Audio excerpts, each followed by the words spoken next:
Okay, I'm going to go ahead and get restarted. So welcome back to all of you guys. I'm going to help you guys to understand this next topic of the 5 precepts. This is referred to as a householder's guide to daily practice because this is some of the basic teachings that you need in order to be able to understand this natural law of Kamma. That's what the Buddha is doing whenever you're seeing him teach these kinds of things. Pretty much everything and anything the Buddha is teaching comes back to this natural law. So I'm going to be sharing with you some very specific things that the Buddha taught on this important topic, but just keep in mind that it's not rules or commandments. He's not trying to convince you to do any particular thing. Instead, he's helping you to be able to see this natural law of Kamma, of cause and effect, or action and result, because that's what you're awakening to. When we talk about awakening to enlightenment, you're awakening to this natural law of cause and effect. So these 5 precepts, sometimes people teach it and they say that the Buddha taught no killing, no stealing, no sexual misconduct, no lying, and no intoxicants. You're going to see that that's not true. That's not what the Buddha taught on these topics, because that sounds like black and white. It sounds like rules and commandments, and the Buddha's not teaching you that.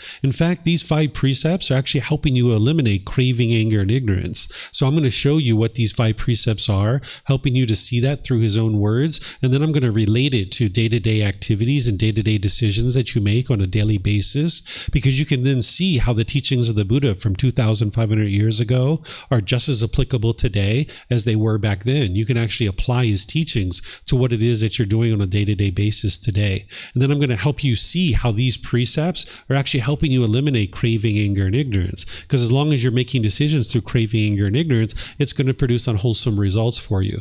But by making decisions through the 3 wholesome routes, then you'll be able to experience wholesome results. So just like always, if you guys have questions, I'm going to pause a few times as we go. You guys can use the mics here. Those of you guys online, you can put that into Facebook, YouTube, or Zoom, or you can raise your hand in Zoom and ask any questions that you like. So this very first precept, here's the words of the Buddha. He says, abandoning the taking of life, refraining from taking life, without stick or sword, diligent, compassionate, trembling for the welfare of all living beings.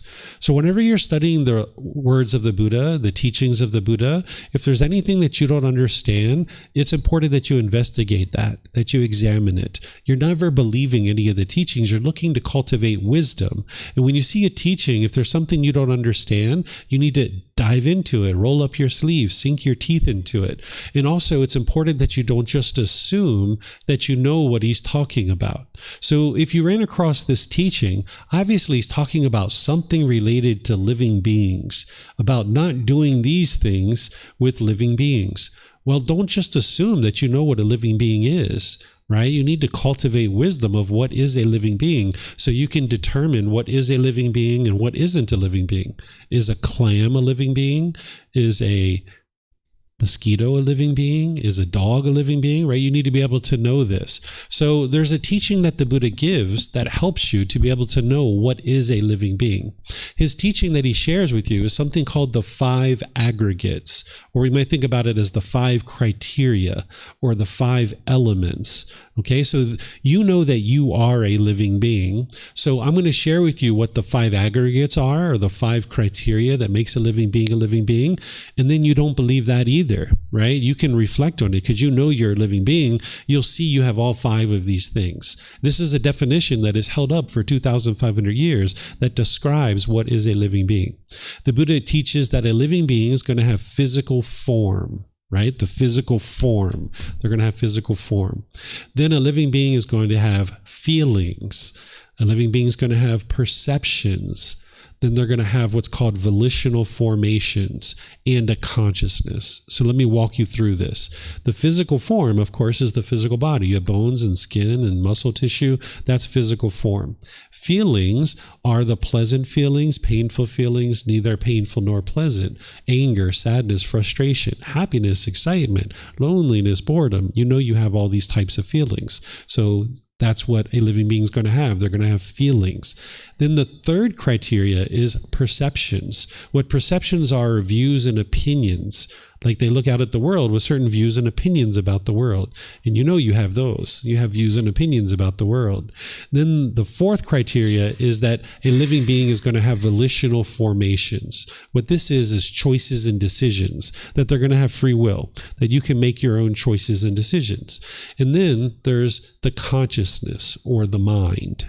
Right? So these are the 5 aggregates or the 5 criteria of what makes a living being a living being. They're going to have form, feelings, perceptions, volitional formations, which are choices and decisions, and then there's going to be a consciousness or the mind. So you have all 5 of those aggregates. So you know that you are a living being. But also you can look at things like a squirrel, a dog, a mosquito. You can look at a fish. You can see all these different beings. They actually have all 5 aggregates. And this is how you can actually verify what is a living being. But then you don't stop there with your investigation. Take something that you know is not a living being and try to apply the 5 aggregates and see if the definition holds up. So like this chair that I'm sitting in, does it have physical form?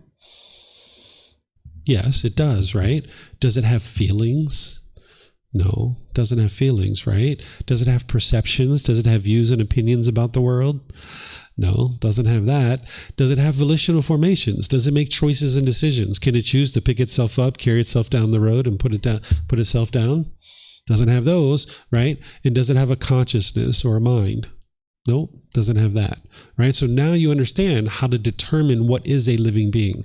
That a living being is going to have form, feelings, perceptions, volitional formations, and a consciousness. Because what the Buddha is teaching you here is to have compassion, which is concern for the misfortune of others. That you're not causing harm to other living beings. Because if you cause harm to other living beings, this harm is going to come back to you.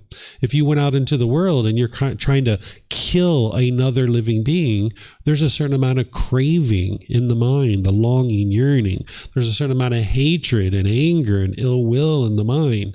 And then there's a certain amount of ignorance in the mind. And the Buddha is teaching you how to eliminate craving, anger, and ignorance. Because whenever you make decisions through craving, anger, and ignorance, it's going to produce unwholesome results for you, right? So understanding what is a living being and that you're not interested in causing harm to living beings, now you can start to understand this precept in more detail. We can start looking at it in more detail. Now, those 5 aggregates is something that's important to understand, and that's what's going to give you the wisdom that you need to be able to apply this precept. But sometimes people are working to understand that, and maybe in the next few months, you're working to understand the 5 aggregates. There's kind of like this shortcut way, but this isn't what you ultimately need to learn. You ultimately need to understand the 5 aggregates, because a living being is generally going to come from an egg, a sperm, and it's going to have a consciousness. All living beings have a consciousness, but not all living beings come from an egg and a sperm. So there's probably 99.9% of the time, a living being is going to come from an egg, a sperm, and it has a consciousness, right? But there's some rare situations where it doesn't have that. And that's where the 5 aggregates is going to help you to fully understand what is a living being. But in your journey, if you don't yet understand the 5 aggregates and you need to do more work on that, in the meantime, you can use this definition to be able to understand what is a living being. So you can understand through the definition of the 5 aggregates, and even this one here, that a bacteria or a virus is not a living being. Plants are not living beings. But the challenge is because of our lack of wisdom in the unenlightened state, because of that unknowing of true reality, that ignorance, we tend to use language that doesn't fully represent true reality. Somebody might go to the doctor and find out that they have a virus or a bacteria in their body. And they say, I want to kill this bacteria. Do you have any medicine for me to kill this bacteria? Well, you're not killing the bacteria because it's not a living being.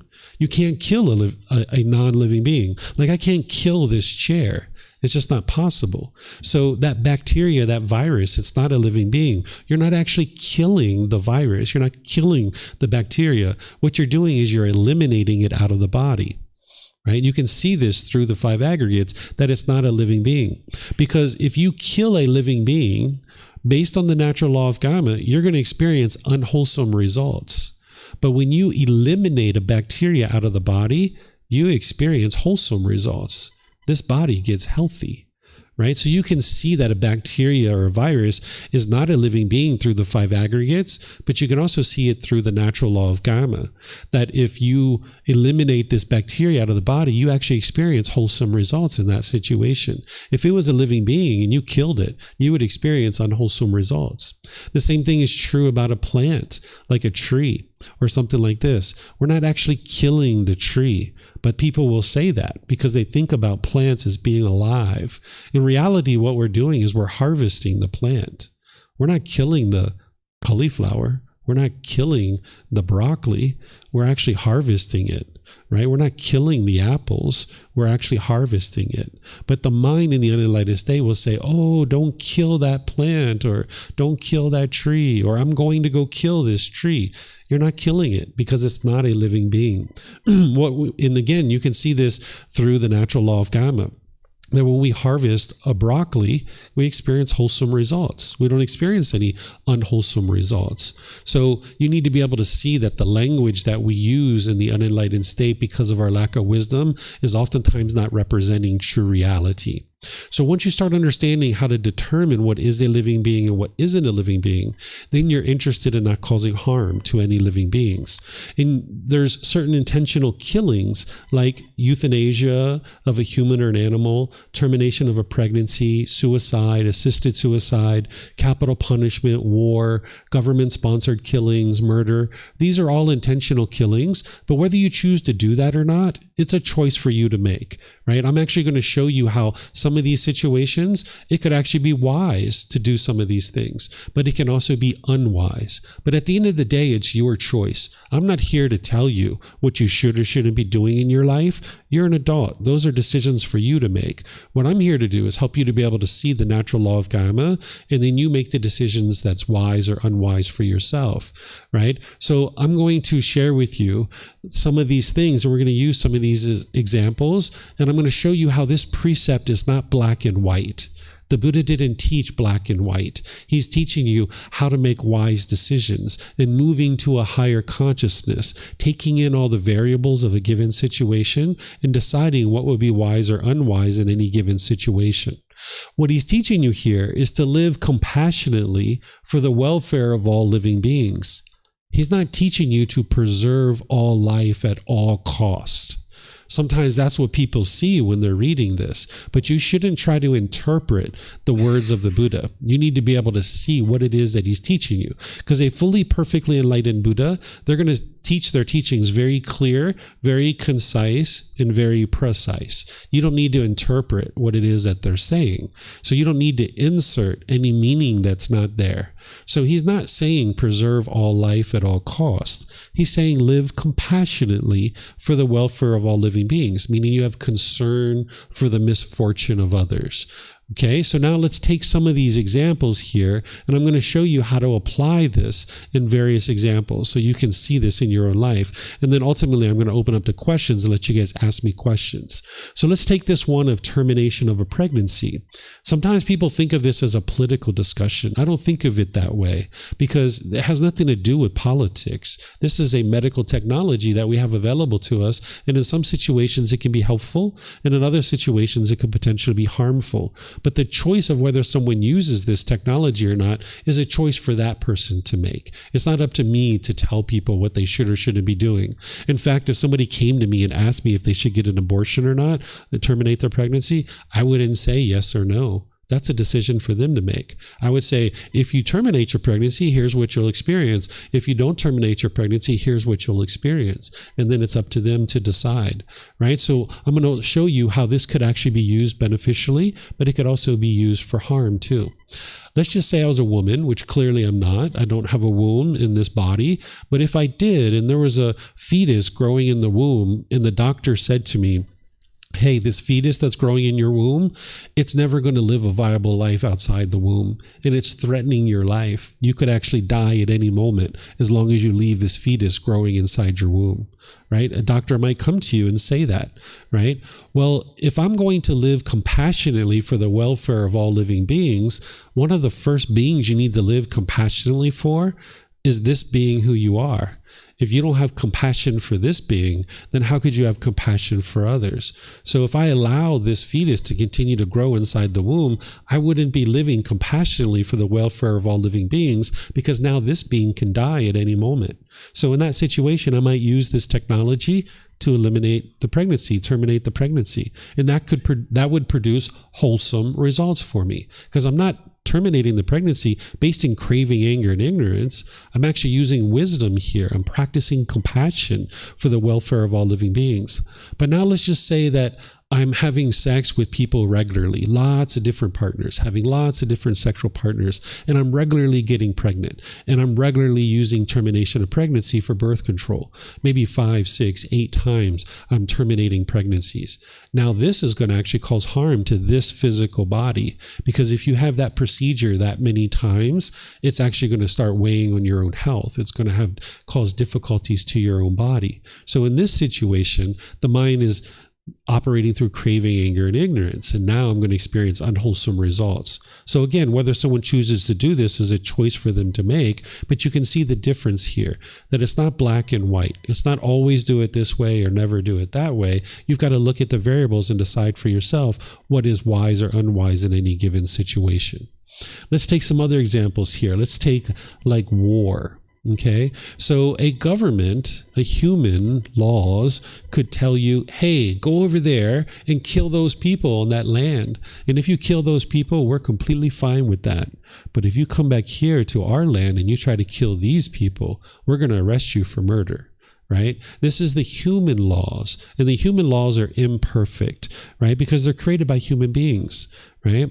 But the natural law of Kamma is not that way. The natural law of Kamma wasn't created by human beings. So therefore, when the natural law of Kamma is being applied, you're going to experience the results of your decisions, whether you're aware of this natural law or not. So you can't escape the natural law of Kamma. You can't run and hide from it. So if I went to another country and I started killing people, I'm not living compassionately for the welfare of all living beings. And now I'm going to experience the results of that. I can be killed myself. Right? I can get an amputation. I can get injured. I can get a brain injury. I can come back to society and have difficulties where I'm maybe addicted to drugs and alcohol. Maybe I even commit suicide, because oftentimes soldiers who come back from war, they commit suicide. They sometimes have difficulties integrating back into society and living a normal life among society because they've been out there killing so much. This is all the unwholesome results of my decisions to go off to war. Right? Now, again, whether someone chooses to do this or not, that's a choice for them to make. But there is Kamma that's going to be experienced there. You can't run and hide from that. Let me give you some more examples. This is actually a real life example from my life. Let's just say your house was starting to be infested by termites. Right? You have this termite infestation that's coming, and that these termites are destroying your house and they're eating your house. And you look at this and you're like, oh my goodness, I need to do something here, right? Because allowing the termites to continue to eat your house, that wouldn't be to live compassionately for the welfare of all living beings, because you and your family is going to be out of the house, right? But then you think, oh my goodness, if I kill them, am I living compassionately for the welfare of living beings? What should I do here? So I'll share with you what I did.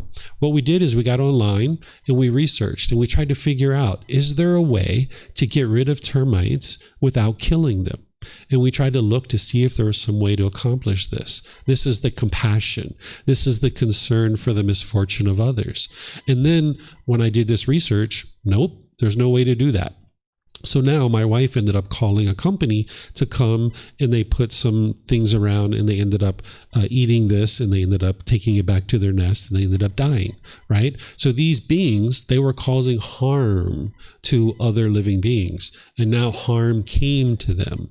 That is the natural law of Kamma. And that's one of the unfortunate things about being in the animal realm, is those beings don't have the same level of consciousness as a human being.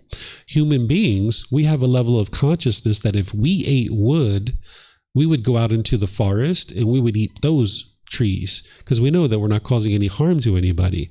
But these animals, these insects, they didn't understand that because they don't have the same level of consciousness as a human being. So they were eating our house. And now because they were causing harm, harm came to them.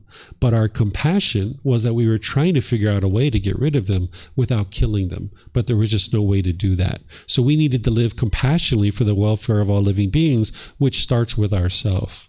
So remember, this doesn't say preserve all life at all costs. It says live compassionately for the welfare of all living beings. So because we were operating through compassion and it wasn't craving, anger, and ignorance, we experienced wholesome results in that situation, that our house is still there and we can still live in our house.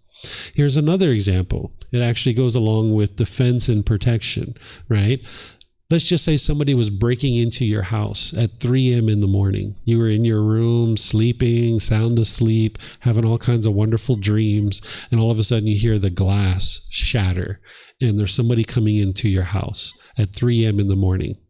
I can guarantee you they're not there to bring you chocolate and flowers, right? It's 3 a.m. in the morning. They're coming into the window of your house. They're there to do harm, right? What I suggest for people to do in this situation is, if it's possible, get out of the house, right? Go call the police, get the police to come. They have the tools and the training to be able to handle that situation. If they'd like to steal something, if they'd like to break something, so be it. Just get somewhere that it's safe. But this isn't black and white, right? Because the Buddha's not giving you a decision tree that if this happens, do that. If this happens, do that. Because if that was the case, that would be a permanent answer for every single situation. And there's no permanence, right? You need to move to a higher consciousness, and you need to think through all the variables that you're experiencing.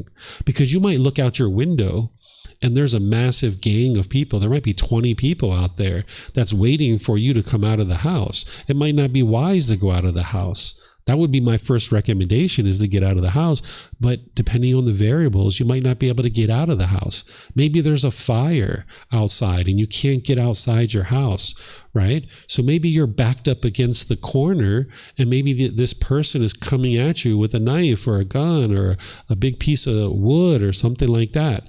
Well, in that situation, if you needed to cause harm to that being in order to stop this harm coming at you, that's that person's Kamma. Right? They're the ones who are operating through craving, anger, and ignorance, and now this unwholesome result is coming to them. But what I would encourage you to do is cause the least amount of harm as possible in this situation, just to stop the harm from coming to you. Right? So this is defense and protection. Again, it's not preserve all life at all costs.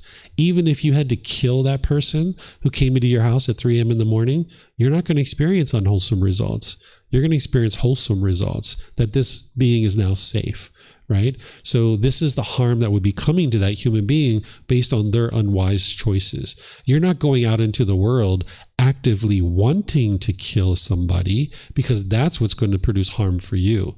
You're just hanging out in your house, sleeping, and now you're causing the least amount of harm as possible to stop this harm from coming to you.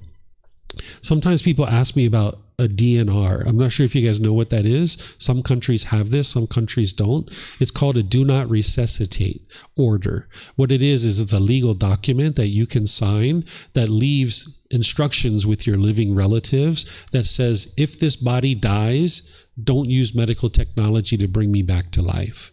And if you have one of those, sometimes students ask me, like, am I still practicing this precept? The answer is yes. Because if you signed a piece of paper and said, hey, don't use medical technology to bring me back to life, you actually haven't killed anything. You're just saying, hey, I'm completely comfortable with death. You don't need to bring me back to life, right? So you're actually still practicing this precept if you chose to do that.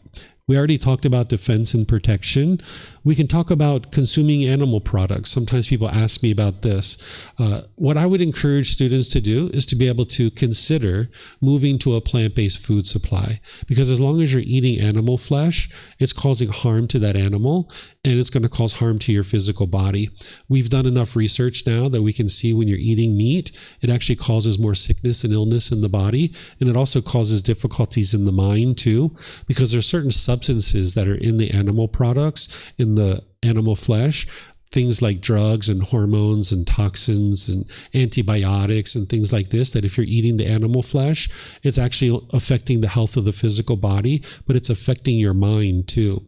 They actually took some wild fish out of some clean running streams in the USA, and the stream was considered to be a very clean stream, and they tested the flesh of the animal, and they found over 90 different substances in the flesh that wasn't supposed to be there. They had things like cocaine and antidepressants and things like this, because we've been flushing that kind of stuff in the toilet, and now it's polluted the water table, and it's gone into the flesh of the animal, and now when human beings eat it, then you're affected by that. Or like farmers are putting growth hormones and antibiotics into the animals in order to get them to grow faster, to make more money. And now when you're eating that animal flesh, you're eating the antibiotics and the growth hormones and the things like that too. So if you decide to move to a plant-based food supply, you're going to see the health of the body and the mind improve. But again, whether you choose to do that or not, it's a choice for you to make. You'll be able to see improvement there if you choose to move to a plant-based food supply. So do you guys have any questions on this one? Yes, ma'am.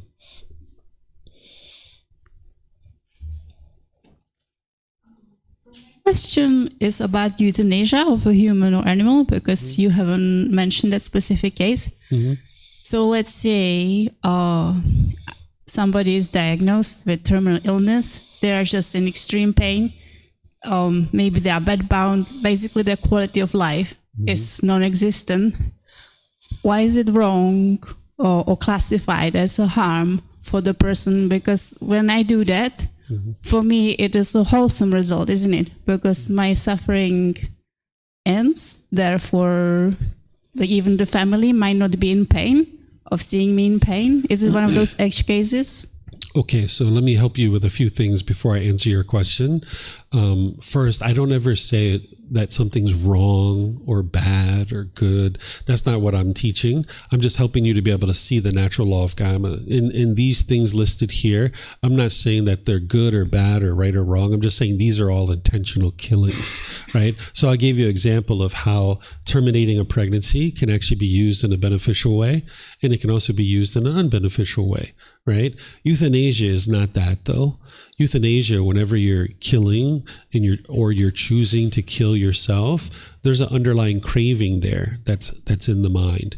And thinking that you are actually ending your suffering, you're actually not ending your suffering, because what you're experiencing is a bigger problem than just what you're experiencing in that one life. So this body being sick and being ill, that's just impermanence. If you're suffering, that's coming from your mind craving permanence, wanting this body to be permanently healthy, when in reality, it's not going to be permanently healthy.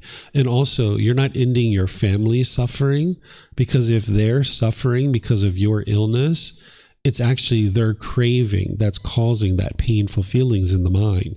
They're wanting you to be permanently healthy, when in reality, this body is impermanent. So killing this being doesn't actually solve the suffering of their mind, and it doesn't solve your suffering, because there's going to be rebirth. For someone who kills themselves, there's going to be rebirth. You're going to be coming back into the world to experience life all over again. And by killing yourself, there's a craving, there's anger and ignorance in the mind. If you allow this being to actually go all the way through this life, and you die naturally at death, there's the potential, if you haven't gotten to enlightenment before death, then there's the ability to get to enlightenment at death. But if you're craving to die and you kill this being, you're going to be reborn for sure.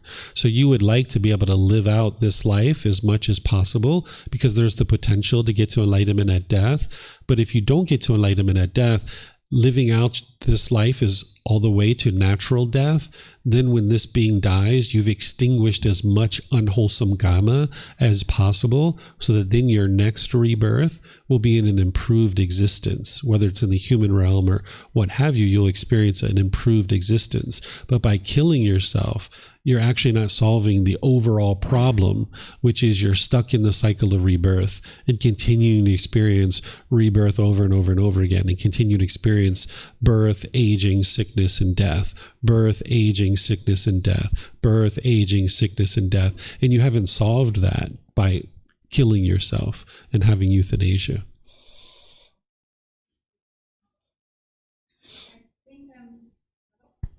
Is this working? Yeah. I understand at my own intellectual level, but just because I had people in my life that I have watched dying really slowly and painfully, and I just know that at that time, I haven't done anything, to end their suffering. Mm-hmm.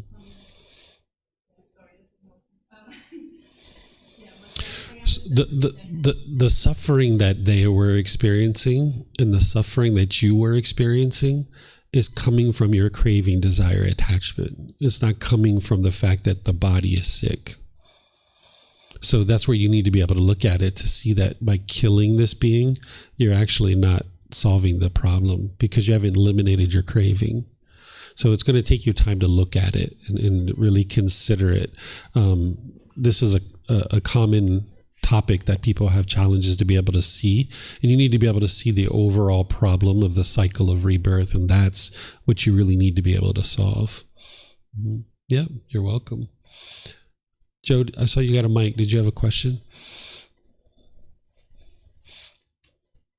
David, what back to the termites. Mm-hmm. So I mean, originally that house that you live in was their house that they lived in. And then their house got destroyed. They got displaced. They came back. So how do we manage, like,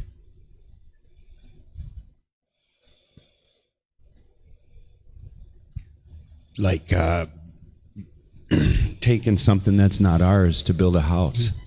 They weren't there originally. It was just ground. It was just earth and dirt, and the house was built in 2013, and the termites didn't come until, I would say, it would have been about 2018 that the termites came. So they weren't there originally.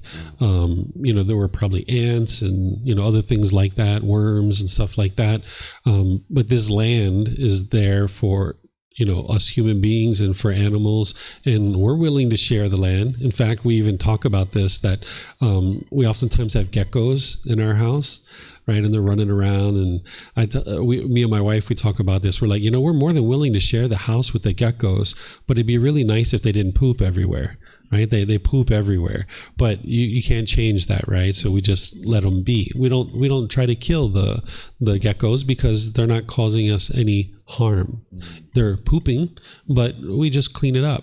So if the termites would like to come in and walk around, and just like ants and the geckos and other things like that, sure, they can come around, but it's when you start causing harm to an individual's material possessions, to your physical body, or to your reputation. That's the way you can cause harm to somebody. You can't cause someone discontentedness, but you can cause them harm. And now when you're causing harm will come back to you. So ants don't cause harm, so we just sweep them up and we put them outside. Geckos don't cause harm. They just poop everywhere, so we just let them be. We just let them run around. Spiders, cockroaches, things like this, we just put them outside. We don't do anything. But with the termites, they were causing harm to the material possessions, and that's the difference that you need to be able to see. Okay, thank you. Mm-hmm. You're welcome. Okay. Please, I have. Oh, you have a question? Oh, sure. About termites. Mm-hmm. They didn't intend to do any harm. They don't realize they are doing harm because their consciousness isn't developed to the same level as a human being. They don't realize that they're causing harm. They're intending to eat and sustain their life, right? But they don't realize they're causing harm. So, for example, if I went out to one of these restaurants and I just barged into their kitchen and started eating their food, I'm causing harm because I'm taking something that doesn't belong to me. I'm stealing, right? And now harm's going to come to me, right? They're probably going to hit me over the head with a pot or call the police or something like this, right? I'm going to experience harm because of that. So the termites are the same way. They didn't realize, because their level of consciousness wasn't such that they could cultivate it, to realize they were causing harm, but they were. And that's what I said, that that's the unfortunate part of being in the animal realm, is animals don't have the same level of consciousness as a human being, and they didn't realize they were causing harm, but they were. And that's why this harm then came to them. And in the animal realm, you can't get to enlightenment, so they're going to need to be reborn anyway.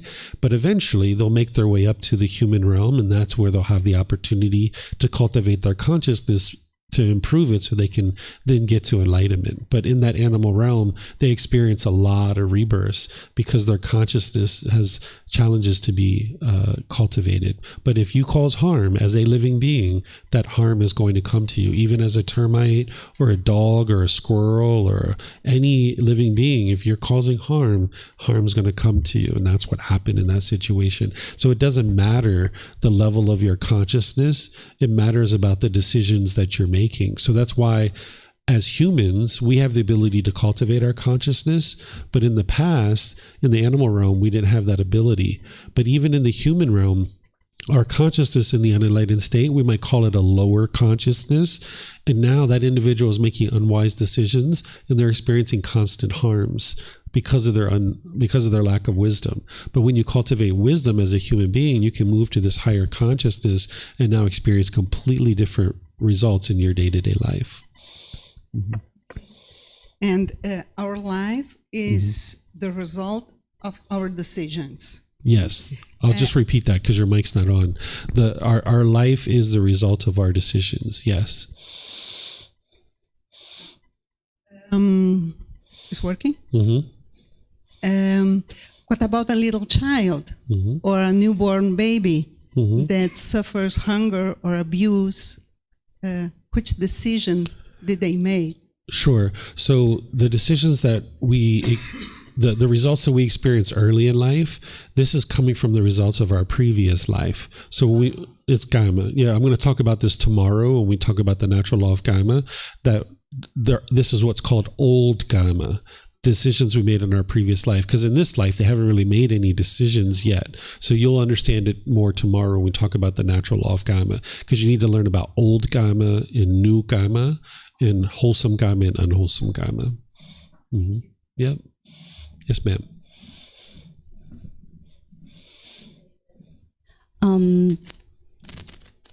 If everything is impermanent, then how do we know that the intention to not cause any harm is permanent? Like, why do we hold the belief of those universal truths? If it's a universal truth, isn't it permanent? Is it against the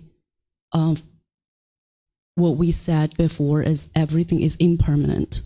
Okay, so everything in the world is impermanent, meaning anything you see, hear, smell, taste, anything that comes in contact with the body, or any thoughts or ideas that go through the mind. These are all impermanent. This is called conditioned objects. They arise, they change, and they fade away. Those are conditioned objects. But then there's something called unconditioned objects, that they don't arise, they don't change, they don't fade away. They are actually permanent.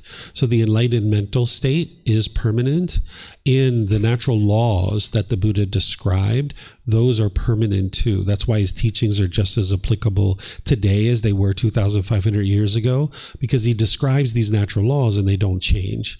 So the natural laws, they don't arise, change, and fade away. They're the same natural laws all throughout time. So it's not that everything is impermanent, right? So getting to your question, I think what you were saying is intentions to harm permanent. They're not permanent. They are impermanent. The intention to cause harm is impermanent. An individual can change their mind and choose not to cause harm. I think that's what your question was, right? Or did you have something else that I'm missing? I think you answered my question. Okay. Thank you. Perfect. Also, another question in regard of the soul and reincarnation. If we have to repeat our lives through reincarnation, what comes into the reincarnations? Because we change our forms, female, male, or animal. What is that thing goes into that form? Sure. I can talk about this here, even though we're talking about a different topic, but I'll help you because I imagine other people would like to know this too. So what people are describing as reincarnation is actually not what the Buddha taught. He taught something that we refer to as the cycle of rebirth, or a better way to talk about that is the cycle of new existence. Because what people are talking about with reincarnation, which the Buddha didn't teach, is they're talking about a soul that is permanent, and then it goes from life to life to life, that you're essentially the same being with just a different physical structure, and the soul is the same. This isn't actually true, because that is permanence. That's not what the Buddha actually taught. He taught that there's a new body and a new mind every single time. So it's better to think about it as the cycle of new existence, because the word that he used, or at least that's in the Pali Canon, is samsara. And people have been translating this word samsara to the cycle of rebirth. But that's not what the Buddha describes. He's not talking about rebirth. He's actually talking about new existence every single time. So essentially, if you have cardboard box A and you have cardboard box B, these two represent two individual lives, okay? Cardboard box A is a certain color, certain shape, certain texture, certain size. And inside of this cardboard box, there's certain contents that are in that cardboard box. At the end of the life of this box, the box is going to fall apart and it's going to disintegrate because it's impermanent. But the contents of that box need to find a new box, right? So now it goes into cardboard box B. Cardboard box B is a different color, different shape, different texture, different size, but it has the contents from cardboard box A. So these contents are cravings, desires, attachments, and residual memories. If you have craving, desire, attachment in your mind at the end of this life, that's the spark, that's the fuel that causes rebirth. One of the ways you can think about it is if you had a fire and you had logs on a fire, that's the fuel. And as long as there's fuel on the fire, it's going to send off sparks. And those sparks are going to be carried by the wind. And when that spark lands, it's going to ignite a new fire. It's a brand new fire. It's not the same fire as before. It's a brand new fire. But it came from the previous fire. Because there was fuel on that fire, it produced a spark that then created a new fire. So craving, desire, attachment is like the spark. That if you have craving, desire, attachment at the end of your life, that's going to be the spark that's going to now create the new mind. And this new mind is going to have the cravings and residual memories from the previous life. So that's how a child, even though we weren't planning to talk about this, that's how a child experiences its Kamma. Like, let's just say a child is born and within 6 months it dies, or it experiences child abuse or sexual abuse or something like this. This is from the decisions that it made in a previous life. And now those cravings and residual memories are in this new mind. So it's a box, like the contents of the box are going into this new box. So there's nothing that's actually being reborn. It's not a soul. The Buddha actually leaves the topic of a soul as undeclared. He doesn't actually teach whether there is a soul or there isn't a soul. He doesn't talk about it at all. He leaves it as an undeclared teaching. He specifically calls it out. He says, remember, what did I teach? I taught this. He says, remember what I did not teach. I did not teach this. And he gives you 10 things that he didn't teach. And that's one of them, about a soul. So what you hear people talking about with reincarnation and a soul and all of that, that's not what the Buddha taught. So whenever you hear people talking about that, you know that they didn't study the original words of the Buddha, because he never talks about that kind of stuff. He talked about this continuous cycle of new existence where beings are coming in and out of different existences based on the condition of the mind at the time of death. That if the mind has craving, desire, attachment at the time of death, then it's going to create a spark that now produces a new mind. And now this new mind, it's going to have to find a body. And now it's going to find a body and it's going to come into For example, the womb, where there's an egg and a sperm, and now the mind is coming in, and now it forms a human being, for example. Mm-hmm. Can I understand that as the unconsciousness? The box, the content in the box.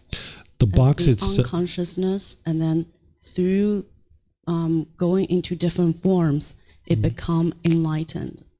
The box itself represents the mind, the consciousness. There's no such thing as unconsciousness. It's the consciousness itself.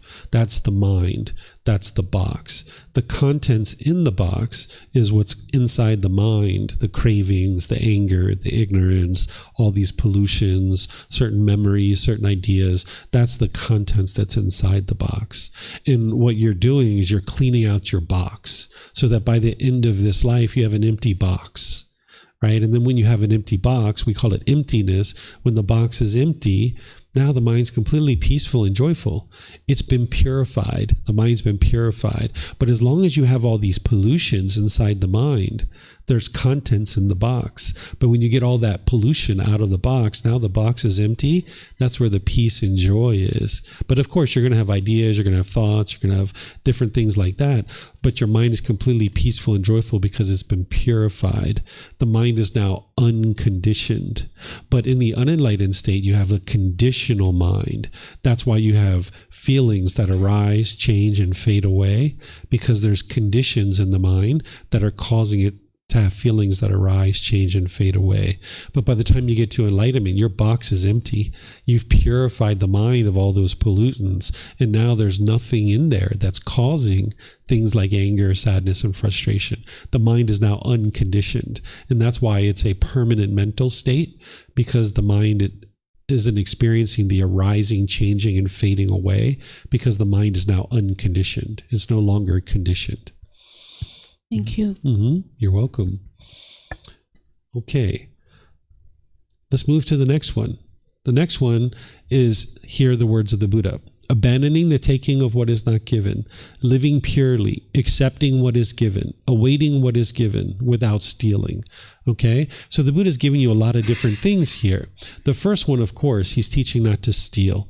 Because when you're stealing, there's a certain amount of craving, anger, and ignorance in the mind, right? It's like, I want that thing. I don't want to work for it myself. I want that, right? And I have a certain amount of anger and ill will towards this other being because I'm willing to take it from them. They worked really hard for it, and now I'm willing to take it from them.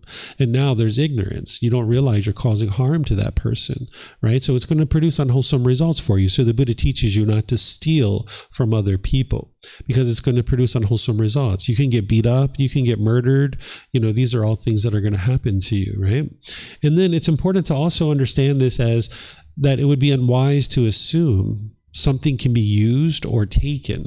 If I was a college student and I walked into the professor's class and I was going to turn in my paper, and I realized that I didn't staple my paper, and they have a stapler on their desk, and I'm like, the professor's out of the room. I'm going to grab their stapler and now use their stapler.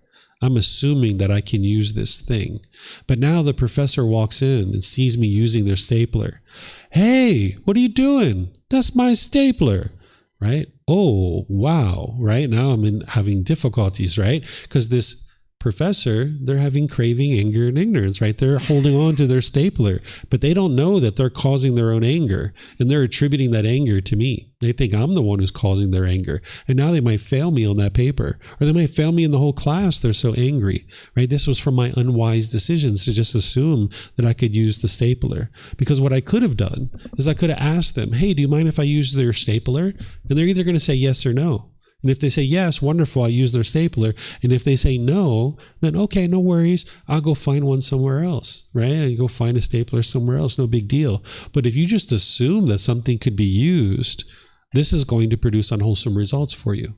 But remember, this isn't black and white, right? This is one scenario that I just described to you. Let's just say I was outside in my village, and one of the other villagers was doing some yard work, and they cut their arm, and they're bleeding profusely out of their arm. And if they continue to bleed, they're going to die. But my other neighbor has some fabric on their front porch, and I could grab that fabric and put it on their arm and put on a tourniquet. Do you think I'm going to ring the doorbell and wait for them to come downstairs to open the door? By the way, do you mind if I use your fabric? There's someone bleeding out over here. They're going to die any moment and they're continuing to bleed. Could I use your fabric? No, I'm not going to do that, right? I'm going to grab their fabric. I'm going to run over there to my neighbor, wrap up their arm and put on a tourniquet and save their life, send them off to the hospital in an ambulance. Then I'm going to go back to the neighbor because I understand this precept. I'm going to go back to the neighbor. Ding dong. Hello, neighbor. Nice to see you. Sawadee krap. I apologize. You had this fabric on your porch that I used because our neighbor was having an emergency and I saved their life. I really apologize that I took this without your permission.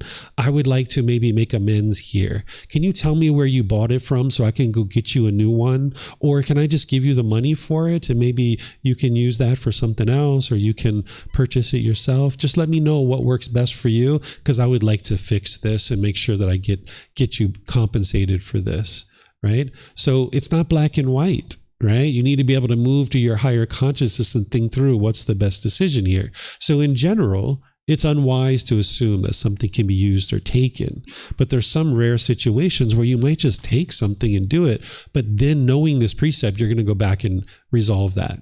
Right? Here's another example. The Buddha teaches accepting what is given, that when someone's giving you something, to accept it, right? The reason why is because that person is practicing generosity. And you guys heard from the last talk that generosity is actually helpful for you. It's going to enhance the quality of your mind. It's going to help you eliminate craving, desire, attachment. So if grandma is offering you a sweater and she's giving you this sweater that she thinks is just beautiful and you accept that, that's going to enhance the quality of grandmother's mind because she's practicing generosity. But if you were to reject that sweater and say, no, I'm not going to wear that sweater. That's an ugly sweater. I'm never going to wear it. Don't give it to me. Now you're hindering grandma from being able to enhance the quality of her mind. So what the Buddha teaches you is accept what is given. Accept that sweater because now it's going to help grandma's mind to enhance the quality of her mind. And now if you've got this sweater and you know you're never going to wear it, you give it to someone else, right? Instead of putting it in your closet and let it sit there for 20 years and deteriorate and waste the resources, give it to someone else. That's your generosity. Now you're enhancing the quality of your mind.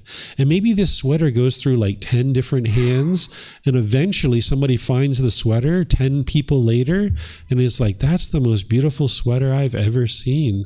I'm going to wear that every day of my life. Thank you so much for giving it to me. So all these 10 people got to practice generosity and enhance the quality of their mind, right? And if grandma gets angry that you gave away the sweater, well, that's grandma's craving and her expectation. She wanted you to wear the sweater. She wasn't practicing pure generosity because generosity is giving and sharing without any expectation of anything in return. So if you give it away and grandma gets angry, she's causing her own anger. But remember, it's not black and white. Accepting what is given, generally, that's a great idea. But if someone offers you heroin or crystal methamphetamine, are you going to accept what is given? No, right? So you got to move to your higher consciousness. You need to be able to see with the variables and decide for yourself what you're going to do in any given situation. And then lastly, the Buddha here says, awaiting what is given. Right?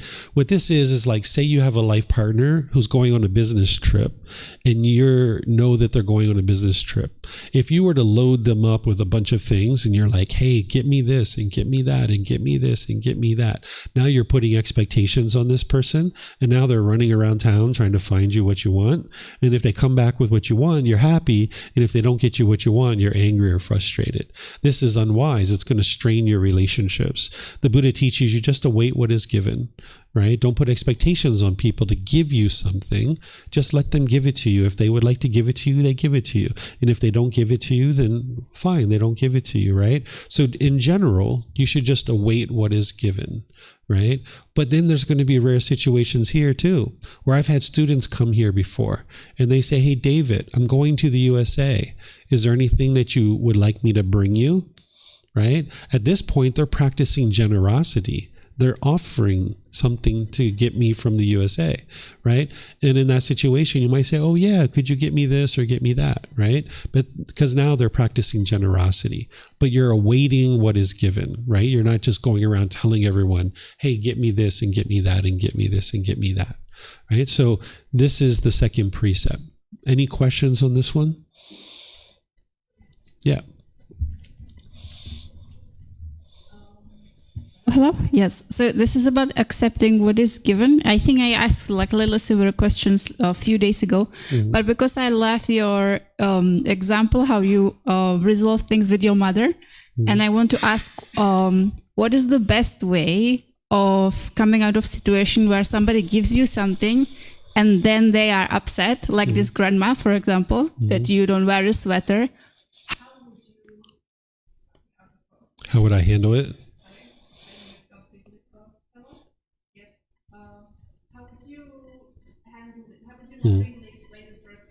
Yeah. Sure. So if somebody gave me something and they were upset that I gave it away, and they were coming to me with that anger, I wouldn't talk to them in that moment because it's not the proper time to talk. When they're angry, they can't understand anything that you're saying. They're angry. They're holding on to their craving. They're putting expectations on you. They're wanting you to do it a certain way. I'm not going to say anything. I'm probably just going to walk away in that situation. Once they calm down, maybe a couple days, couple hours, what have you, I might decide, depending on the relationship, I might decide to go back and talk to them and help them to be able to see something that they're not seeing. And the way I'm going to start that conversation out is I'm going to say, hey, it seemed like you were a bit angry the other day that I gave away your sweater. Is this something that we can talk about? Would you like to talk about this? And they're going to say yes or no, right? And if they say yes, then I would talk to them. I'll say, when you gave me that sweater, was that a gift for me? Is that something you were giving to me? And they're like, yeah, that was a gift for you. Okay, so it was my thing that you were giving me. So that means since you gave it to me, I can do whatever I would like with it, right? And they're like, no, I wanted you to wear it. Oh, so you had expectations of me. You wanted me to do it a certain way. So it really wasn't my thing. You were requiring me to do something with it. Is that what you're saying? And they're like, yeah, I think so. Oh, okay. So that's why you're angry, because you were wanting me to meet your expectations, and it's impossible for me to meet your expectations. So if I were you, what I would recommend is to let go of those expectations and to not hold on to them, because I can't ever meet your expectations. I'll just let you know that right now. I just can't do that. So I would kind of do it like that. But I would only do this with somebody who I know, because you need to know the person's personality, so then you can navigate it. Whereas if it's somebody who, is not somebody I know, then I wouldn't go to them and talk like this. But like if it was my wife or my son, even though they wouldn't function this way because they practice pure generosity, but if they were, it would be those kinds of people. But if it was just an acquaintance or a neighbor or something like that, I wouldn't go have that kind of conversation. Yeah, but if those people came to me and asked me if they were angry and frustrated, then I would talk to them. Mm-hmm. Yes, ma'am.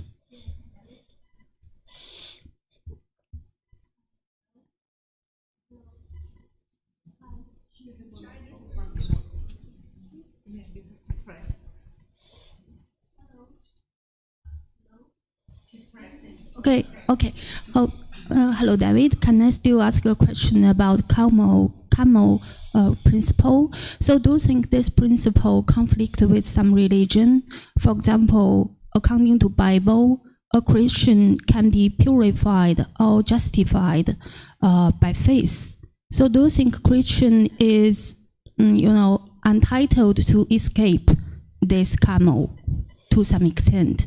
Because it seems like the God gives them the second chance to escape this Kamma by believing him. So do you think so? if somebody's thinking this way, they're not understanding true reality. If they think that they can just do whatever they like and then God is somehow forgiving them for those things, that's not what actually is truly happening. And this is one of the problems when you're basing what you're thinking on belief, that, in Christianity and Muslim teachings, even Hinduism, things like this, they're taught to believe, where with belief you don't know what's true or false. And the Buddha is not teaching you to believe. So if somebody thinks that they can do all these unwise things and then God is going to absolve them of that, that's not actually true reality. Because if you're doing unwise things, you're going to experience the results of that. In fact, Jesus even taught that. Because since you mentioned about Christianity, Jesus actually taught you reap what you sow. Right? That's the natural law of Kamma, the cause and effect. He just used different words. Right? But he's teaching the same natural law that the Buddha taught. He's just teaching it in different ways. So oftentimes an individual, when they're learning a collection of teachings, they will kind of pick and choose what it is that they remember and what they're thinking. But if a Christian really looks at Jesus's teachings, he never taught that God is going to absolve you of your unwise decisions. Jesus taught that you reap what you sow. But today somebody might have a misunderstanding in their mind, thinking that somehow they're going to be absolved of their harms, and this just isn't true. And they can see it in their own life, but they oftentimes, because of the lack of wisdom, that ignorance or unknowing of true reality, the mind has difficulty seeing it. So they'll just believe these things instead of being able to see the truth. Mm-hmm. Yes, sir. So, if you're in the Buddhist model of things, if you generate bad karma in this life and you're still alive, you can still sort of undo the effects of that bad karma by generating positive karma, correct? Exactly. That's what the whole path to enlightenment is all about. Right. That eightfold path, if you practice it closely, you will extinguish all your unwholesome karma, because you're only producing wholesome karma. So that's what we're going to talk about tomorrow morning. Mm-hmm. But yeah, that's exactly what you're doing. By the time you get to enlightenment, you've extinguished all your unwholesome karma. You're no longer experiencing any unwholesome karma. It's only wholesome karma that you're experiencing at that point. I remember hearing a teaching, not in this tradition, but about a man who killed like over 900 people. Mm-hmm. and managed to undo that bad karma by the time he died. Yep.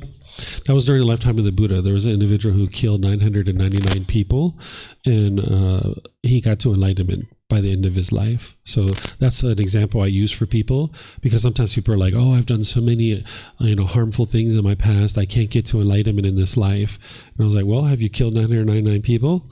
And they're like, no. I was like, okay, well, you can get to enlightenment then. It doesn't matter what you did in your past. You can actually train your mind to get to enlightenment in this life. Mm-hmm. Okay. Oh, Leo, you have a question? I'm not sure if my attention was there when you talked about awaiting what is given. Mm-hmm. Hold on, I think I forgot what I wanted to ask. Okay, next time. Okay. Your thoughts are impermanent. Okay, so here's the third precept. Okay, the third precept is abandoning unchastity. Abandoning sexual relations with women, men who are protected by their mother, father, brother, sister, or relatives, who are protected by teachings, who have a husband, wife, or partner, whose violation entails a penalty, or even with one who has been garlanded by a man, woman, or partner as a sign of engagement. So this is oftentimes translated as no sexual misconduct. That doesn't tell you anything, right? This is the detail. This is what the Buddha is teaching you. Okay, so we'll walk through this. So here where he says, abandon sexual relations with people who are protected by their family, right? He's talking about not having sex with minors, because we understand that those individuals are young. Their mind is still developing. They're getting guidance from their family. And if we were to try to have sex with them, this is going to cause harm to that individual and the family itself, right? An 8-year-old child, 12-year-old child, the mind's developing, and it's unwise to do that. And this is one of those things where in most places in the world, there's human laws that relate to this, where there's a certain age of consent. But there's some places in the world that don't have that. There's some places that it's legal to have sex with an 8-year-old child or a 12-year-old child. But if you look at those places, they're really struggling. Their political system, their economy, and other parts of society is challenged and really not really fully developed, right? And this is why it's the unwholesome kamma that they're experiencing as a result of choosing to regularly have sex with minors. Right here, where the Buddha says, whose violation entails a penalty, that's having sex without consent. That would be causing harm to that person. That's like raping them, right? Forcing them to have sex. And once again, all of this is coming from craving, anger, and ignorance. There's a certain craving, a longing, yearning for sexual activity. Then there's certain ill will and anger towards that person to be able to force them to have sex. And then it's coming from the ignorance or the unknowing of true reality. So if you were to forcibly have sex with somebody, you can get beat up, you can get murdered, you can have all kinds of difficulties with this. Then up here where the Buddha says abandoning unchastity, I don't know if you guys know what chastity is. I'll explain this to you. In ancient times, there was something called a chastity belt. Fathers would have their daughters wear metal underwear, and it was only the father that had the key to the lock, right? And women would walk around with this metal underwear. I can't imagine walking around with metal underwear, but this is what they did. So that would be chastity. That's like not having sex with anybody, right? Because you got metal underwear on, right? Well, unchastity would be exactly the opposite. That would be having sex with lots and lots and lots and lots of people. So if you were to have sex with lots and lots and lots of people, lots of partners, multiple partners, you're going to experience unwholesome results. That you're going to have sexually transmitted diseases, you can get beat up, you can get murdered because people are going to get jealous, right? And they're going to be pulling you in different ways. You're going to lose wealth. There's a certain amount of wealth that you can lose. You can have property damage as well, right? So this is what the Buddha is teaching you that to avoid and to eliminate. In some situations, people meet a partner and then they ask their family, like, "Hey, can we move in? We're gonna get married. Can we live here? And then we're gonna save up money and go get a house for ourselves." In this situation, the family has accepted the relationship, and you're not breaking this precept. You are practicing what the Buddha taught. So here, where he says people who are protected by their family, he's not talking about this, where people are actually living at home with their relatives and their relatives have accepted the relationship. That would be fine, because in that situation, the family has accepted the relationship and now you're choosing to move in, and they're probably actually looking forward to you potentially having sex, because if it's a opposite gender relationship and there's grandkids that are going to come out of that, then the family's probably like, yeah, go ahead, go for that, right? They're probably interested in that. So in this situation, you are practicing this precept. Okay. Here where it says who are protected by teachings, this is like people who have decided to be celibate. If you were to have sex with those people, it's luring them away from the path to enlightenment. Because in order to get to enlightenment, ultimately an individual would need to eliminate sexual contact. But when or if you choose to do that is a choice for you to make. You can actually get to the second stage of enlightenment and still be having a sexual relationship. And if you're young, oftentimes people will do that. They will kind of do all the work on the path to enlightenment, making their way up to the second stage of enlightenment, and then they'll just kind of hang out there for a while, maybe 5 years, 10 years, 20 years, 30 years, whatever it is, it's up to you. And then whenever you're ready, you can then move beyond that, because you're not going to be having sex for the rest of your life, right? There's very few people who are on their deathbed still having sex, right? I know it's pleasurable and it might feel like that's what you're going to be doing, is being on your deathbed and having sex, but I assure you, you're not going to be doing that. At some point, you're going to let go of this sexual activity. But there's some people who choose to let go of that sexual activity earlier in life, and this is going to help them to get to enlightenment, because as long as you have a craving for sex in your mind, if you're getting sex, you'll feel great, and you'll feel great for several days afterwards.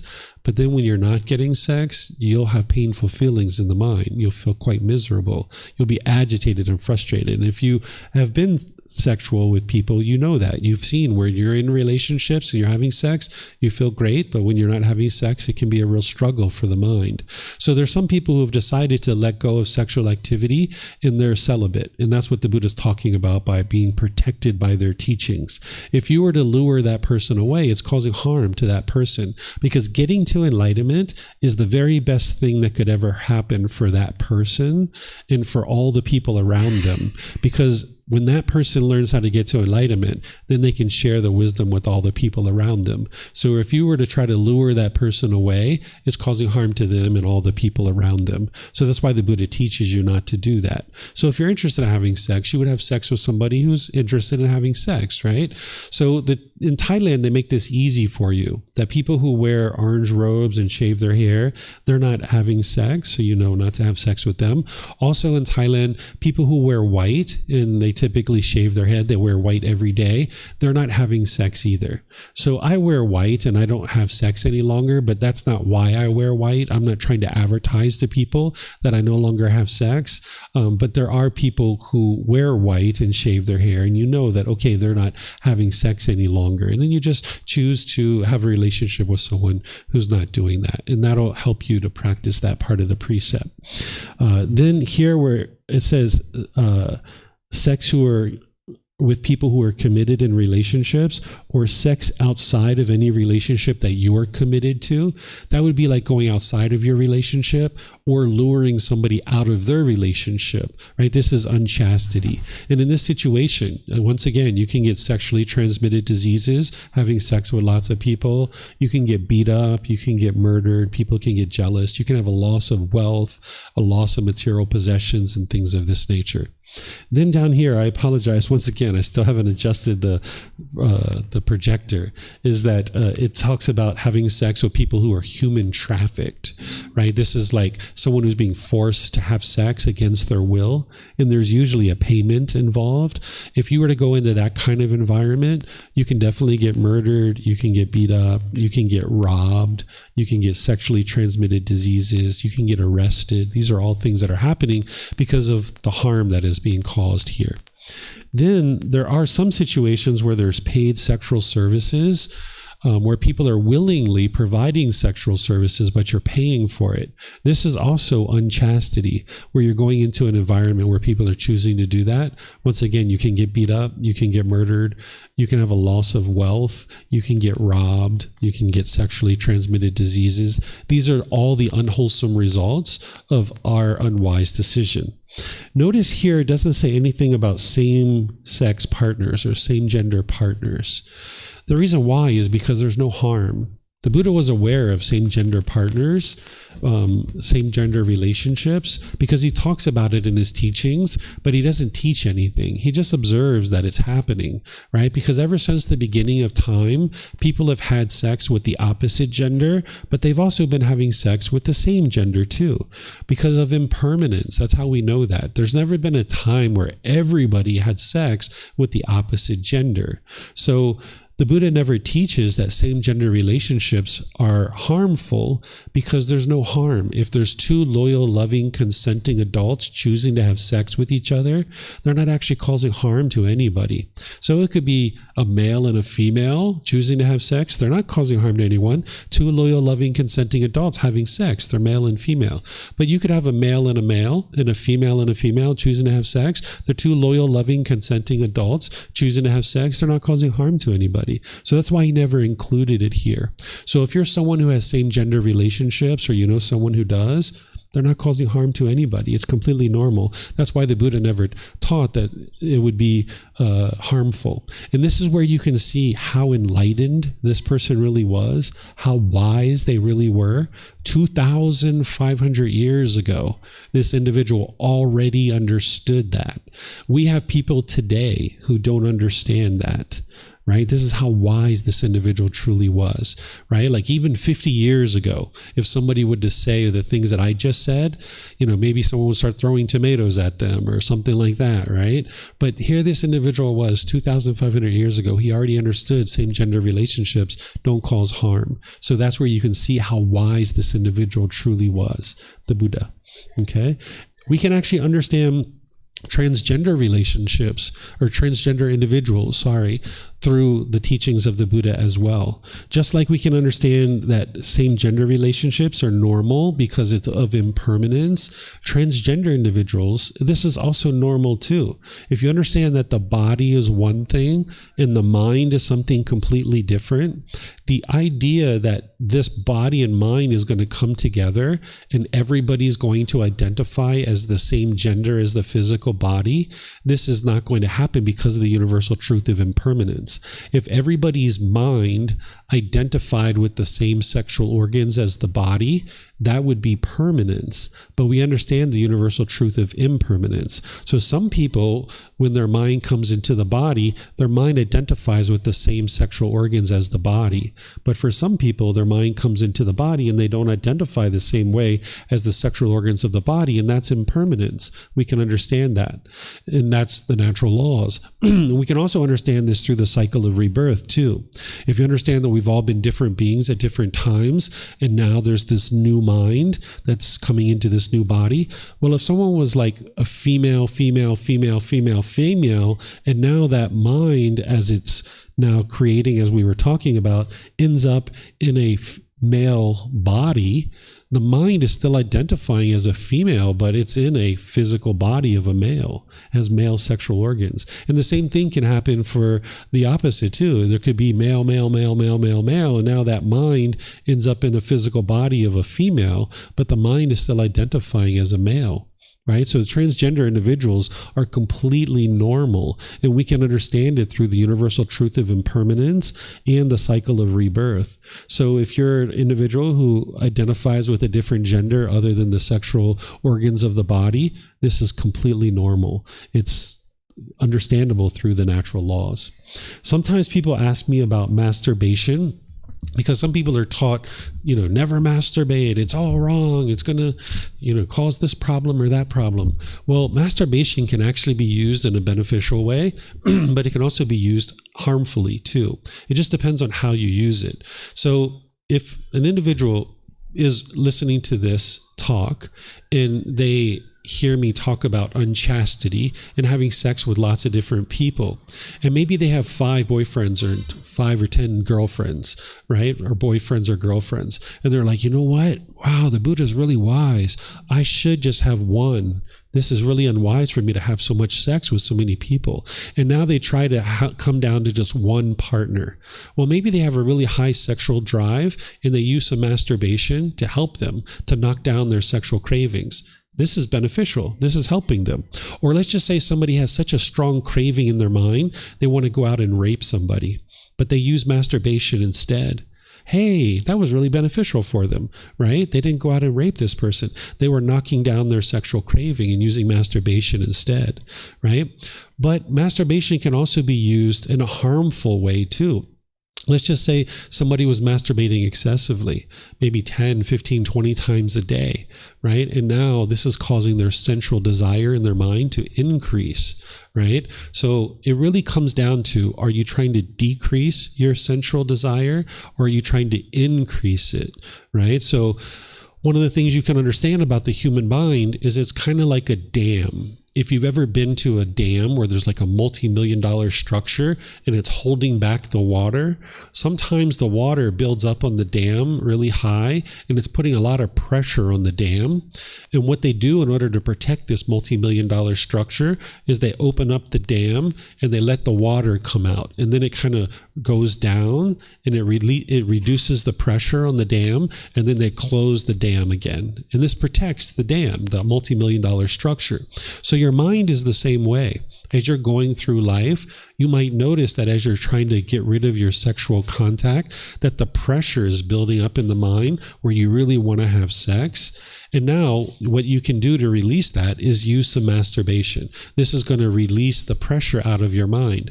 And now maybe you go 2 weeks or 3 weeks or 6 weeks without having sex. And now maybe you need to do a little bit of masturbation, right? And now you maybe extend that a little bit longer. So masturbation can actually be used to help you reduce your sexual cravings.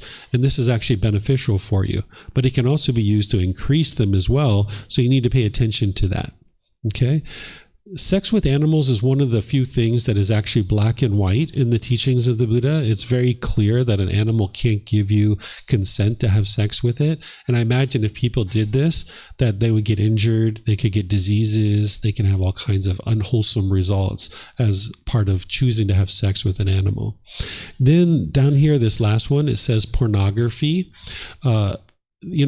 Pornography didn't exist during the lifetime of the Buddha in the way that we understand it, like videos and images and pictures and stuff. They, I'm sure, had sexual shows and stuff like that during that time frame.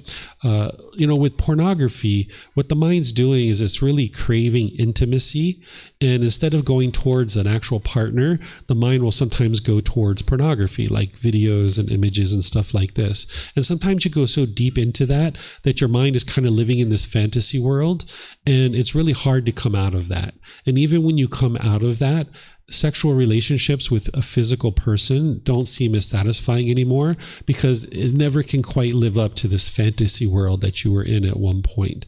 So I would encourage you to move towards an actual human being and having a relationship with a human being and having sex with an actual human being, rather than going towards pornography, because your mind's going to get hooked to that, and your mind's craving is going to build up, and it's going to be really hard to come out of that. So any questions on this one, number 3? No questions on this? Okay. So now, number 4. This one's really straightforward. Abandoning false speech, refraining from false speech, a true speaker, one to be relied on, trustworthy, dependable, not a deceiver of the world. Here the Buddha is teaching you to be honest and trustworthy, that by speaking truthfully, it's going to actually improve your relationships, both personally and professionally. If you didn't speak truthfully, you're not going to be considered a true speaker, one to be relied on, trustworthy and dependable. So in situations where you're lying, people are going to discover those lies, and now your personal and professional relationships are going to really struggle. If you have a boss that is interested in staffing a certain project, and they know that this project is really important, and they know that an individual is lying and that they regularly lie, you're not going to get staffed on that project. So your career is going to be inhibited through choosing to lie. So if you speak to the point where you're always speaking the truth, people can trust you, and you'll see that your career will grow and your personal relationships will grow. So it's important to be able to speak the truth. If you've ever done a lot of lying in your life, because we've all lied growing up as a kid, we all lied. If you've ever done a lot of lying, you know that your mind was trying to obsessively figure out what you said to one person versus another. And how could you ever get to peace and joy in your mind if your mind's having to obsessively figure out what you say to one person versus another? You're not going to be able to get to that peace and joy. The Buddha understood this so well that I included this other teaching for you guys here, that he was actually teaching his son, this individual Rahula. This is the Buddha's son. Sometimes people think the Buddha left his family and he never came back. This isn't actually true. He actually came back to the area where his family was, and his son ordained with him, his wife, his mother, and all these different people were learning from him. So here he was teaching his son. He was teaching his son that even when you tell a joke, it's unwise to tell a lie, even when you tell a joke.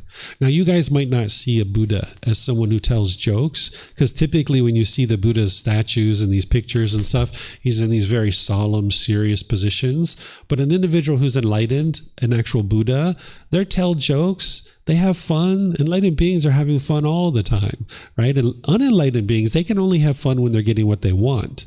But an enlightened being, they can have fun all the time. So a Buddha has a personality. They have character. They have charisma, right? They're going to tell jokes, but they only tell jokes that are truthful, right? If you can imagine this individual who was sharing all this wisdom and truth, and then on the side, if he was telling lies, right, as jokes, people wouldn't be able to trust whether what he was teaching in classes was true or not, right? So he didn't even tell jokes that had lies in them. And if you choose to practice to this level, you'll see that people actually laugh at your jokes a lot more. It's a lot more challenging to tell a joke that is a truthful joke, but people will laugh at those a lot more because you actually had to work at it to be able to create it, right? Whereas if you're telling jokes that are degrading and diminishing and demoralizing people, you're not going to have very good success in your day-to-day life. So you don't need to diminish and degrade other people when you're telling jokes, and you don't need to diminish and degrade yourself either when you're telling jokes. You can tell jokes that are truthful, that are bright and cheerful and uplifting. It's going to take more wisdom to be able to tell those kind of jokes, but they're going to be funnier, and people are going to laugh even harder when you tell those kind of jokes. So any questions on this one? No questions? Okay, so now we go to the last one. Here the Buddha says, refraining from strong drink and sloth-producing drugs, substances that cause heedlessness, the basis for heedlessness. So once again, if you're studying the teachings of the Buddha and you run across things that you don't understand, you need to investigate and examine that. So when you run across this, you might not understand that word heedlessness. When I ran across it, I thought I kind of knew what it meant, but I wasn't sure 100%. So I went and investigated it. I got a dictionary and looked up the word, right? And if that's what you need to do with any of the words of the Buddha, you should do that. It's going to help you to be able to investigate and examine his teachings. So if you look up this word heedlessness, what it means is careless, thoughtless, inattentive, uncalm, unaware, and unmindful. So if you're putting a substance into the body that is producing heedlessness, where the mind is unmindful or unaware, you're actually walking in the opposite direction of enlightenment, because the Buddha is teaching you to have awareness of mind. That's what's going to help you to be able to see the wholesome qualities and the unwholesome qualities, so that then you can take and apply right effort to eliminate the unwholesome and arise the wholesome. So if you're putting substances into the body that's producing heedlessness, you're not going to be able to do that. And you're going to make unwise decisions during that period of time where your mind is experiencing the heedlessness. So while this is the fifth precept, if you actually don't practice this one, you're more likely to kill, to steal, to have sexual misconduct, and to lie, right? If you go into like a prison and you ask people like, why are you here? They might say, oh, I'm here on a murder charge, or I'm here because I robbed a bank, right? But if you talk to them, you're like, no, like really, like, why are you here? They're going to be like, well, actually, it's because of substances, because I would have never killed that person if I wasn't high on drugs, and I never would have robbed that bank if I didn't have a habit. If I didn't have a drug habit, I wasn't feeding my drug habit, I would have never robbed that bank. It's substances that led to me being here in prison, right? About 80% of the people will tell you that, right? So you would like to eliminate any kind of substances that are causing heedlessness, because it's going to lead to unwise decisions in your day-to-day life. So I'm going to walk you through some of these. I don't have an exhaustive list here because there's many different substances, but we'll talk about some of these. This word heedlessness, it can be applied now throughout all of time, right? The Buddha spoke in a way that is timeless. He could have never imagined all the different substances that we would come up with. So he needed to speak in a way that was timeless, right? So if you understand that word heedlessness, then you're not interested in taking any substances that would cause heedlessness. But then you have some substances that are a little bit in a gray area, like marijuana, right? There's irrefutable evidence that marijuana has medical benefits, right? There's people who, like little kids, who have 20 seizures a day, and they put a little bit of oil from the marijuana plant on their tongue, and they don't have another seizure for like 6 months, right? So this plant has irrefutable evidence that it has medical benefits, but it can also be used for a high as well. So you need to be able to look at this and determine, if you're using this, how are you using it? There's two different sides to the plant. There's CBD and there's THC. The THC is the part that produces the high, and the CBD is the part that is the medical benefits. If you're looking for medical benefits, you're usually going to be looking for a high CBD and a low THC. And you're probably going to ingest it through like an oil or an edible. But if you're looking for the high, you're going to be looking for the high THC, and you might even be smoking it, which is causing harm to your lungs, which you can also ingest it in other ways to create a high as well. But if you're going to use it for medical benefits, you need to make sure it's a pure medical purpose. If you're taking it for stress or anxiety or difficulty sleeping or things like this, Marijuana is not going to solve that. What's causing that is the craving, desire, attachment. That's the underlying cause. The marijuana is just covering it up. So if you would like to get to a point where you don't have stress and anxiety and you're able to sleep well, you would like to be able to eliminate your cravings, desires, attachments through training the mind. So only you are going to know why you're taking that if you're ended up taking it. So I encourage you to look at it in this way that I'm sharing with you. We understand that cigarettes don't have any medical benefits, and that's why less and less people are choosing to actually smoke, because we saw that it was causing harm to the people's lungs, to their throat, having all kinds of cancers. Even secondhand smoke, you can cause harm to the people around you through secondhand smoke. So less and less people are smoking these days. So if you're currently smoking, I would suggest for you and encourage you to gradually move away from that. You're going to find that it's going to be very helpful for your mind in the physical body.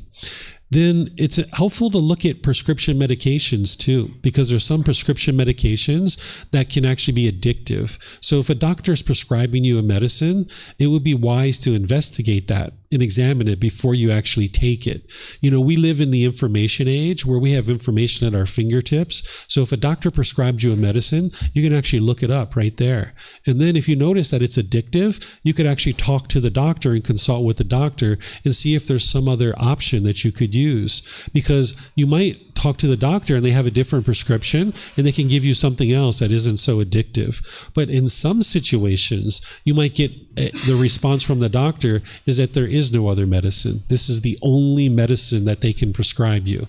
And in that situation, that is helpful for you because now you have that wisdom that this medicine that you're going to take is addictive. So now when you take it, you would like to get off of it as soon as possible and don't allow the body or the mind to get addicted to it. So I would encourage you to look at your prescription medicines whenever you're being prescribed medicine so that you know each thing that you're putting into the body. You would even like to look at your caffeine intake. Caffeine produces heedlessness. It takes the mind up into this excited state. It gives you this energy, but then when you're not on caffeine, it'll drop off, right? So by the time you get to enlightenment, you're going to have sustainable energy all day long. Enlightened beings don't get tired. They don't get exhausted. They get sleepy where they need to sleep, but they don't get tired or exhausted. If you're used to getting exhausted and you're using caffeine, that's because the mind's taking you up in this excited state where you have energy, but then when you don't have caffeine anymore, it drops back off. You might get to the end of your day and feel very heavy and very exhausted at the end of your day, right? So if you continue to rely on the caffeine, you're not ever going to get to that sustainable energy because your mind never was able to create that sustainable energy in your mind. So I would encourage you to look at your caffeine intake and work on reducing and eliminating that. And as you do that, you might actually notice withdrawal symptoms. Let this remind you that you are detoxing from a drug. Just like a person who's addicted to heroin or some other illicit drug is going to go through withdrawal symptoms, someone who chooses to get off of caffeine, they're typically going to go through withdrawal. You might have headaches, you might have shakes, you might get really sleepy at different times during the day. This is all the withdrawal symptoms of detoxing from caffeine. Even sugar taken in excess can produce heedlessness. And we kind of learned that when we're a child and we choose to stop taking so much excess sugar. But that's something that you would like to pay attention to. And if you ever choose to have children, you would like to help them to learn about this too.